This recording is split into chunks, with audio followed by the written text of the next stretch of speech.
we have a really useful concept called formation equations.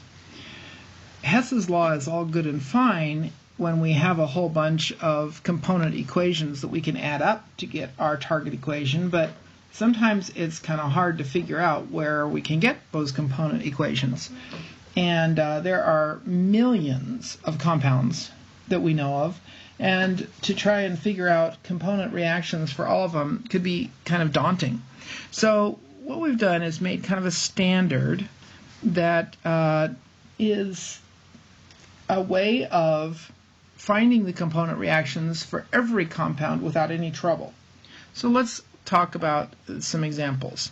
The idea of a formation equation is that we are going to make an element out of its we're going to make a compound, out of its elements.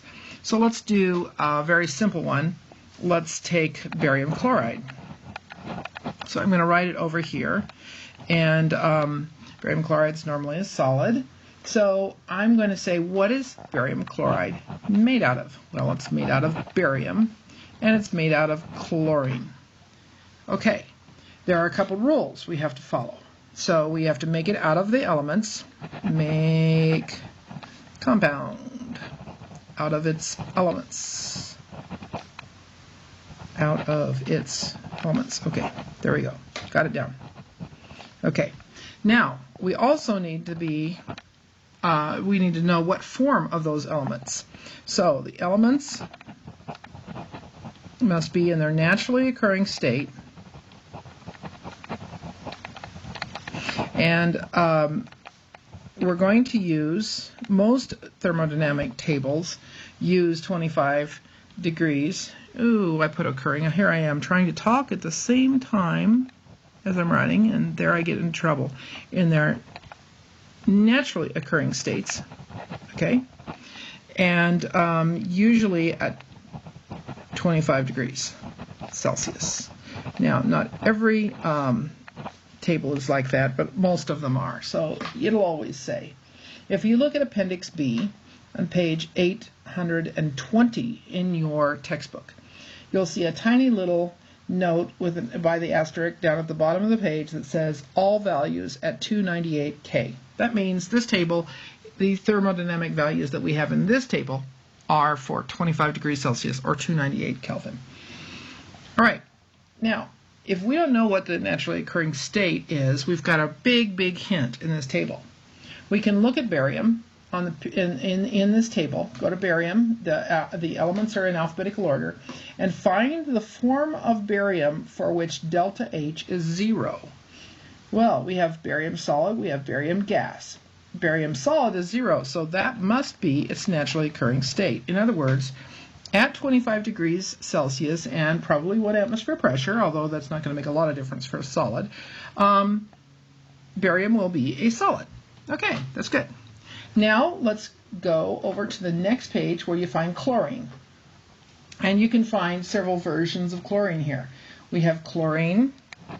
They list chlorine 2 as a gas. They list chlorine atom as a gas. They list chloride ion as a gas. And they list chloride ion aqueous. And you look at those and you say, oh look, the delta H of formation, we'll talk about that in a minute, the formation, the little f means formation, is 0 for chlorine molecules. It's 121 for the chlorine atoms. It's negative 234 for the chloride ions in the gas, and negative 167.46 for chloride ions in aqueous. And these are in units. If you look up at the top, it'll say kilojoules per mole. Now, what they're doing is defining the standard state of the element as chlorine is usually, if we hold chlorine, pure chlorine, nothing else with it, at 25 degrees and 1 atmosphere pressure, we have a gas. It's going to be a gas. So that's its naturally occurring state. So we're going to, in our formation equation up above, where we're making barium chloride, we're going to put in chlorine 2 gas, because that's where delta H equals 0. We can't actually know the exact enthalpy. We're not going to ever determine H. We're always just going to get delta H because we don't really have a standard of where is the zero. So chemists have just arbitrarily said we're going to take each element, its naturally occurring state at 25 degrees, we're going to call that 0. We're going to say that's making it from itself. Okay, it doesn't cost anything to make it from itself. And then compared to that, we can figure out how much it costs us to make, or we get out of making every other compound. So in this case, we're going to look at barium chloride. Since we've got delta H, oh, excuse me, had a little alarm going off there. Since we have barium solid, we know that it's 0. Look at the table on page 820. The delta H of formation for barium is 0. For chlorine, it's also 0, as we saw below. And so if we look up barium chloride, it'll say it's negative 806.06. All right?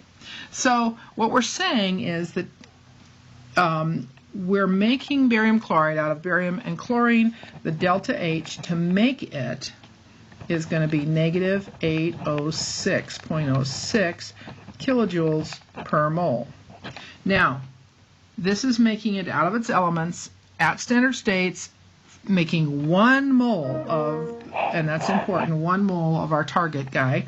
So then we're going to say formation, F for formation. This is a formation equation. It's an equation showing how to form barium chloride out of its elements.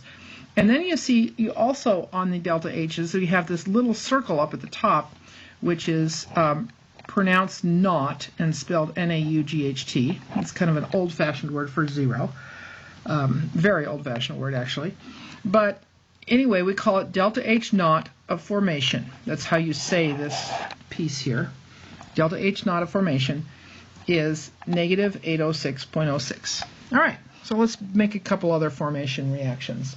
How about if we would make CH3CHO gas? All right, so that's what we want to make. We want to write out what the formation reaction would be for that.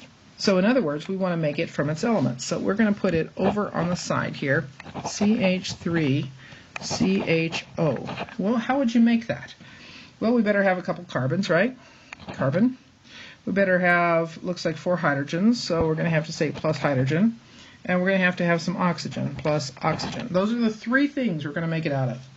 Now, in order to do this, we need to make it out of it at its standard state. So let's look at carbon in the table on page 820, and you see that the naturally occurring state of carbon at 25 degrees is graphite. They don't just say S, because we have 2 different solid forms of carbon. We have graphite, which is like your pencil lead, and we have diamonds, which is like the diamond in a ring. Okay, so we don't want to just put the S here. We want to put GR for graphite to show that our carbon is in graphite form. That means that's its naturally occurring state. And so how many of those do we need? We need 2. Good. Go on to hydrogen. So looking at hydrogen, we have to go over to the next page, 821, and find hydrogen.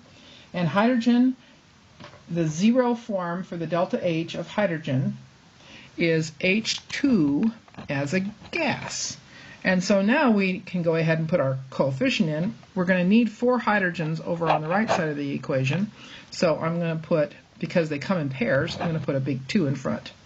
And this corresponds with, if you'll remember, the Brinkelhoff elements, the 7 diatomic elements that come in pairs, naturally occurring state. All right, so then oxygen. On oxygen, we have to flip yet another page. We have to flip to page 822 to find oxygen. And you'll find that, surprisingly enough, or not so surprisingly actually, oxygen is diatomic and a gas in its naturally occurring state. Unfortunately, oxygen comes always in pairs, but we only have 1 oxygen on the right. So in order to make this equation balance, we're going to have to put a 1/2 in there, because 1/2 of 2 is 1. Right? 1/2 of 2 is 1. All right.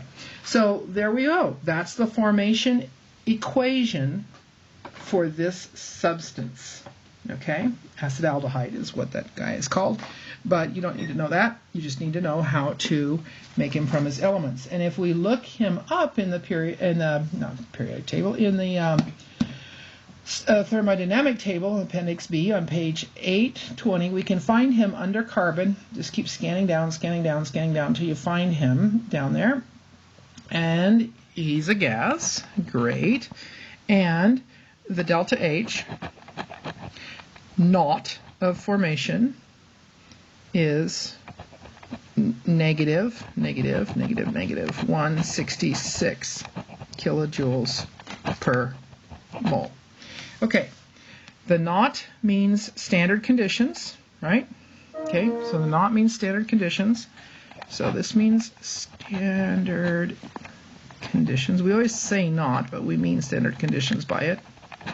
And standard conditions for thermodynamics is 25 degrees. Remember, standard conditions for gases was 0 degrees Celsius, but now we're at 25, so don't get those confused. And the F means formation. It means that's how much it takes to make 1 mole of it from its elements.